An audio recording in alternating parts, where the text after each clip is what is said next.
जय Hind. Bajrangi study point में आपका स्वागत है। जैसा कि आप थंबनेल में देख चुके हैं कि यूपीपीएससी आरओ 2023 के लिए आयोग ने एक नया नोटिफिकेशन जारी किया है, जिसमें उन्होंने आरओ की पोस्ट के लिए जो ऑनलाइन रजिस्ट्रेशन होना था उसकी डेट बढ़ा दी है, क्योंकि आयोग की साइट या वेबसाइट बहुत ज़्यादा बिजी चल रही है। तो उसका सर्वर बिल्कुल काम नहीं कर रहा है, क्योंकि इसी टाइम लोग ओटीआर भी कर रहे हैं और यूपीपीएससी आरओ का फॉर्म भी लोग भर रहे हैं। तो आयोग ने अभ्यर्थियों के लिए खुशखबरी दी है। खुशखबरी ये है कि आवेदन करने की जो लास्ट डेट थी उसको बढ़ा दिया गया है। देखिए, पहले आवेदन शुरू हुआ था 9 अक्टूबर 2023 में, यानी ऑनलाइन करना शुरू हुआ था 9 अक्टूबर को, और ऑनलाइन रजिस्ट्रेशन की लास्ट डेट थी या आवेदन की लास्ट डेट थी 9 नवंबर, जो कि आज है। यानी पहले के हिसाब से देखा जाए तो आवेदन की लास्ट डेट आज थी, लेकिन आयोग ने नया नोटिफिकेशन जारी किया, उसमें आवेदन करने की तारीख को बढ़ा दिया है और 15 दिन के लिए और बढ़ा दिया है। पहले 9 नवंबर थी लास्ट डेट, अब 24 नवंबर है, यानी अब 24 नवंबर तक लोग आवेदन कर सकते हैं। और ये ऐसा आयोग ने इसलिए किया है क्योंकि बहुत ज़्यादा साइट बिजी रहती है और सर्वर भी काम नहीं करता है, तो इसके लिए डेट बढ़ाना इनकी मजबूरी थी। जैसा कि इन्होंने एपीएस में किया है, एपीएस में 2 बार ये लास्ट डेट को बढ़ा चुके हैं, क्योंकि इसी टाइम ओटीआर भी चल रहा है, आरओ का भी आवेदन लोग कर रहे हैं और एपीएस का भी आवेदन किया जा रहा है। हालांकि इसका आवेदन कंप्लीट हो चुका है। तो अब जो बिजी है साइट, वो इसीलिए है क्योंकि ओटीआर भी लोग कर रहे हैं और आरओ का फॉर्म भी साथ में भरा जा रहा है। अच्छा, जिसे कुछ भी नहीं पता है वो आरओ से संबंधित हमारा एक वीडियो देख सकता है, जिसे हमने पहले किया है, और उसमें पूरा डिटेल बताया है कि एग्ज़ाम कैसा होगा, क्वालिफिकेशन क्या क्या होगी, एजुकेशनल क्वालिफिकेशन क्या क्या होगी, ओ लेवल ज़रूरी है कि नहीं। जो इम्पोर्टेंट बातें थी हमने वहाँ पर करी थी। बस यहाँ पे ये खुशखबरी है कि आयोग ने ऑनलाइन रजिस्ट्रेशन करने की तारीख को बढ़ा दिया है। पहले तारीख थी 9 नवंबर और अब तारीख है 24 नवंबर। तो जिसने अब तक आरओ का फॉर्म फिल ना किया हो वो फिल कर लें। अच्छा, आरओ में टोटल पद पोस्ट कितनी है? 411। पहले जब इसकी चर्चा हो रही थी तब उसके पोस्ट थे 185, लेकिन आयोग ने इसकी पोस्ट को बढ़ा के 411 किया। तो ये भी बहुत अच्छी बात है, ये बहुत ही एक सुनहरा मौका है। 185 से 411 लगभग डबल या 2.5 गुना आप कह सकते हैं। तो जब 2.5 गुना बढ़ी है तो पास होने के चांसेस भी उससे 2.5 गुना ही या उससे ज़्यादा भी बढ़ गए हैं, क्योंकि टोटल पोस्ट अब हो गई हैं 411। से आरओ की पोस्ट एग्जैक्टली है 334, बाकी जो बची हुई पोस्ट हैं वो एआरओ की हैं।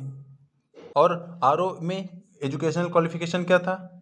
आरओ के लिए आपको सिर्फ ग्रेजुएशन होना था, यानी आप सिर्फ ग्रेजुएट हैं तो इसके लिए आप एआरओ में फॉर्म भर सकते हैं। और एआरओ के लिए क्या चाहिए? एआरओ के लिए एडिशनल क्वालिफिकेशन है ओ लेवल की, यानी जिसने ओ लेवल किया हुआ है या ओ लेवल के बराबर कोई भी, जैसे एडीसीए हो गया या डीसीए हो गया, यानी जिसमें 1 साल का कोर्स, क्योंकि ओ लेवल 1 साल का कोर्स होता है, तो जितने भी कंप्यूटर में 1 साल के कोर्स होंगे वो यहाँ पर सभी वैलिड होंगे। तो एआरओ की पोस्ट के लिए ओ लेवल चाहिए अलग से, लेकिन आरओ में सिर्फ ग्रेजुएशन है। तो जो भी ग्रेजुएट हैं उन्होंने आरओ में फॉर्म ज़रूर डाला होगा, और जिसने ओ लेवल भी किया है उसने आईआरओ में भी अप्लाई किया होगा। हालांकि आरओ की कट ऑफ ज़्यादा जाती है क्योंकि इसमें फॉर्म ज़्यादा आते हैं। एआरओ की कट ऑफ कंपैरेटिवली कम जाती है क्योंकि इसमें वही लोग फॉर्म डालते हैं जिनके पास ओ लेवल है, तो इस तरह इसमें फॉर्म की संख्या कम पड़ जाती है, तो इसकी कट ऑफ भी कम जाती है। हालांकि इसमें पोस्ट भी कम ही है, जैसे यहाँ पे अगर आरओ में 334 हैं तो एआरओ में भी 77 पोस्ट हैं, यानी पोस्ट में भी काफ़ी ज़्यादा डिफरेंस है। अच्छा, इसका एग्ज़ाम पैटर्न क्या होता है? तो एग्ज़ाम पैटर्न प्री और मेंस 2 एग्ज़ाम होते हैं। इसमें इंटरव्यू नहीं है, सबसे अच्छी बात यही है कि इसमें इंटरव्यू ख़त्म कर दिया गया है। और आयोग ने ऐसा इसलिए किया है क्योंकि इंटरव्यू पे बहुत ज़्यादा सवाल उठते जा रहे थे कि जिसकी पकड़ होती थी या जिसकी थोड़ी बहुत पहुंच होती थी वही इंटरव्यू में पास होता था। तो जो रियल के बच्चे हैं या जो सच में उस नौकरी के लायक हैं उनको निकाल दिया जाता था। तो इसीलिए अब की इंटरव्यू को हटा दिया गया है। तो सिर्फ अब की प्री है और मेंस है। प्री होता है 200 नंबर का, इसकी चर्चा हम लोग पहले कर चुके हैं, और मेंस होगा 400 नंबर का।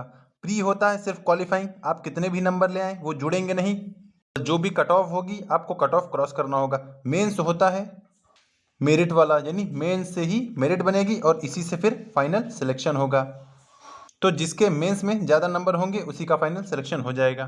फिर बात आती है ओटीआर की। तो ओटीआर जिसने नहीं किया है वो यूपीपीएससी के लिए OTR कर ले। जितने भी UPPSC से वैकेंसीज आएंगी, चाहे RO ARO हो गया, चाहे APS हो गया, चाहे UPPCS हो गया, जिसमें PCS की पोस्ट आती हैं, जैसे SDM हो गया या DSP हो गया या तहसीलदार हो गया, इन सब की पोस्ट आती हैं।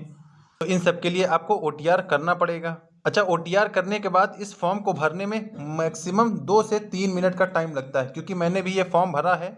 मैंने ये रियलाइज़ किया कि अगर आपने OTR किया है, अगर आपने OTR से भर रहे हैं आप, तो कोई दिक्कत नहीं होगी। सिर्फ 2-3 जगह आपको चेंज करने पड़ते हैं।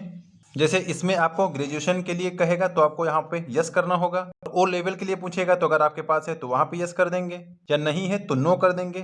और एक और ऑप्शन आता है जिसमें यस या नो ही करना होता है। तो बस 2-3 चीज़ें ही इसमें बढ़ानी होती हैं। तो OTR एक बहुत सही चीज़ है। जिसने OTR ना किया हो, पहले OTR भर के OTR नंबर ले ले, फिर उसी OTR नंबर से RO ARO की पोस्ट के लिए अप्लाई करें। और इसकी फ़ीस है, RO ARO की पोस्ट के लिए फ़ीस है 125 रुपये, जो कि आप UPI से भी कर सकते हैं, डेबिट कार्ड या क्रेडिट कार्ड किसी से भी कर सकते हैं। वैसे UPI सबसे बेस्ट तरीका है, क्योंकि सभी के फ़ोन में आजकल फ़ोनपे, पेटीएम या गूगल पे ये सब होता है, उससे डायरेक्ट हो जाता है। इसमें बिल्कुल टाइम नहीं लगता है। तो जिसने OTR ना किया हो, पहले OTR कर ले, OTR नंबर ले ले, फिर उसके बाद इस फॉर्म को अप्लाई कर दे। तो 2 से 3 मिनट लगता है इस फॉर्म को भरने में। फिर फीस जमा करके फाइनल सबमिशन कर दे और फिर आपको एक मैसेज आ जाएगा कि आपने रजिस्टर कर लिया है। फिर आप वहीं से उसको सेव कर लीजिए फाइल को, फिर प्रिंट कर लीजिए और अपने फ़ोन में सेव कर लीजिए कि अगर आगे ज़रूरत पड़ेगी तो उसको निकालना होगा प्रिंट आउट को। अच्छा, एग्ज़ाम पैटर्न पे ज़्यादा बात इसलिए नहीं की है क्योंकि हम इसके बारे में एक प्रीवियस वीडियो बना चुके हैं। आपको डिस्क्रिप्शन बॉक्स में लिंक मिल जाएगी उस वीडियो की, आप इसे देख लीजिएगा। और मैंने भी यूपी स्पेशल की एक सीरीज़ स्टार्ट कर दी है, जो कि RO ARO के लिए बहुत ज़्यादा ज़रूरी होती है, क्योंकि यूपी स्पेशल इसमें 18 से 20 नंबर का पूछा जाता है। और आप मेरी ज्योग्राफी की प्लेलिस्ट को भी प्रेफर कर सकते हैं, क्योंकि ज्योग्राफी और इन्वायरमेंट मिल के ये भी 18 से 20 नंबर का पूछा जाता है। तो 4-5 सब्जेक्ट ऐसे हैं जिसमें 18 से 20 नंबर का पूछा जाता है, तो इस पर ज़्यादा फोकस रहेगा। और वैसे भी यूपी स्पेशल तो अब तो यूपी की जितनी भी वैकेंसीज है उसमें ज़रूरी हो ही गया है, वो चाहे जूनियर असिस्टेंट हो, चाहे VPO यानी विलेज पंचायत ऑफिसर की हो, चाहे लेखपाल की हो, चाहे फॉरेस्ट गार्ड की हो, चाहे वन दरोगा की हो। अब सब में यूपी स्पेशल अलग से पूछा जा रहा है, जो कि 20 नंबर का अलग से आता है। तो यूपी स्पेशल आप इधर से भी पढ़ सकते हैं। और अगर आपने मेरा टेलीग्राम चैनल नहीं ज्वाइन किया हो तो उसको ज्वाइन कर लें। डिस्क्रिप्शन बॉक्स में उसकी लिंक दी गई है। और अगर आप ना देख पाएँ तो @बजरंगी एडू से सर्च करिएगा, टेलीग्राम पे आपको मिल जाएगा। जो भी इम्पोर्टेंट नोटिफिकेशन आती हैं आपको टेलीग्राम पे सबसे पहले मिल जाती हैं, तो टेलीग्राम से जुड़ जाएं। और फिर यूपी स्पेशल के बाद हम लोग हिंदी भी स्टार्ट करेंगे, क्योंकि हिंदी 60 नंबर की पूछी जाती है। हिंदी में मैक्सिमम से मैक्सिमम यानी अगर आप 55+ भी स्कोर करते हैं तो ये सही रहेगा। आगे आपको GS में थोड़ा कम स्कोर करना पड़ेगा, क्योंकि प्री के 200 नंबर में 60 नंबर की हिंदी आती है, हिंदी है 60 नंबर की, और GS जो भी है वो है 140 नंबर की। तो आप कट ऑफ अगर खुद से मान के चल रहे हैं तो 130 और 35+ ही मान के चलिए। तो अगर आपने 55+ यहाँ से ले आए हैं तो यहाँ पे 80 या 80+ ही करने होंगे, जो कि 140 में से पाए जा सकते हैं। क्योंकि मेन भीड़ जो होगी वो प्री से ही हट जाएगी, क्योंकि इसमें फॉर्म पड़ेंगे लगभग 10 लाख, और जो प्री क्वालिफाई करेंगे वो लगभग 8 से 10 हज़ार लोग क्वालिफाई करेंगे प्री, यानी मेंस में इनको 8 से 10 हज़ार लोगों को मौका मिलेगा। तो पढ़ना शुरू कर दीजिए, क्योंकि ये बहुत ही सुनहरा मौका है नौकरी पाने का। क्योंकि UPPSC RO ARO की लगी हुई हैं, उसके बाद विलेज पंचायत ऑफिसर की लगी हुई हैं, और पेट 2023 से लेखपाल की आने वाली हैं, लोअर PCS भी आने वाली हैं। तो आप लोग एकदम सीरियस हो जाएं और तैयारी को मजबूत करें और अपना सिलेक्शन लें। सिलेक्शन के बाद जो भी करना है आप करिए, लेकिन सिलेक्शन से पहले सिर्फ पढ़ाई। तो जिसने RO ARO में फॉर्म न डाला हो अभी वो डाल सकता है। इसे आप आयोग की तरफ से दिवाली का तोहफा मान सकते हैं। 15 दिन के लिए डेट बढ़ा दी गई है। OTR ना किया हो तो OTR कर लें, फिर मेंस के फॉर्म को भरें। मेंस के फॉर्म में मुश्किल से 2-3 मिनट लगेगा, ज़्यादा टाइम नहीं लगेगा। और अगर साइट ज़्यादा बिजी चल रही हो दिन में तो आप रात में भी ट्राई कर सकते हैं 12 बजे के बाद। तो सभी को आने वाले पेपर के लिए बहुत बहुत शुभकामनाएं। अच्छे से पढ़िए। वीडियो अच्छा लगा हो तो लाइक कर दें, चैनल पर नए होते हो तो सब्सक्राइब कर लें, और टेलीग्राम चैनल से जुड़ जाएं बजरंगी एडू से। और लिंक में डिस्क्रिप्शन बॉक्स में लिंक भी है, आप उससे जुड़ सकते हैं। तो पढ़ते रहिए, बढ़ते रहिए। मिलते हैं नेक्स्ट वीडियो में, तब तक के लिए जय हिंद।